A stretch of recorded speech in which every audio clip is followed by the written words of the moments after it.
All right, so we're back to looking at multi-factor authentication. In this video, we're going to talk about the methods that users can use to authenticate themselves. So we're on our Active Directory, we're going to go into MFA. Now, I should have said earlier, there are two types of MFA servers.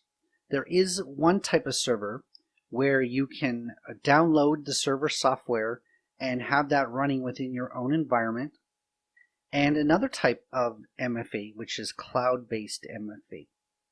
So when we were configuring those users for MFA, it took us to a separate website, and that was the cloud-based MFA. So let's talk about the verification methods for those users.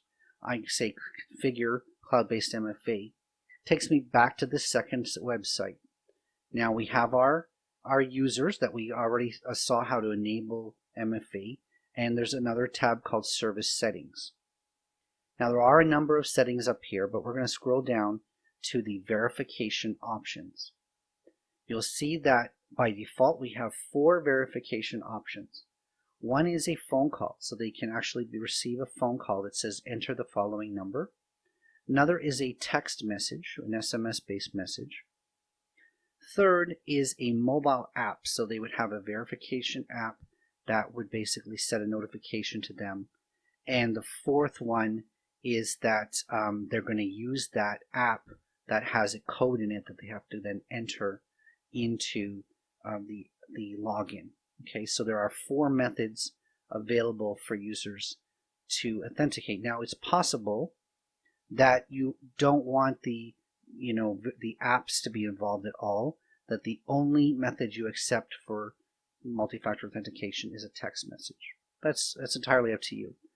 But as long as you accept the security of phone calls, text messages, and mobile apps running on their trusted device, then all 4 methods are equally secure. But of course, if you've got concerns that the SIM card is going to be spoofed, then they're going to have to only authenticate through their mobile app and not through a traditional phone method.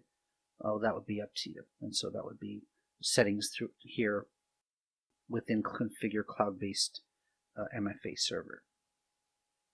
Now I will talk about, we were looking at conditional access earlier, and there's another way, other than configuring conditional access, we could enable trusted IPs where multi-factor authentication is skipped for requests from users on your own intranet.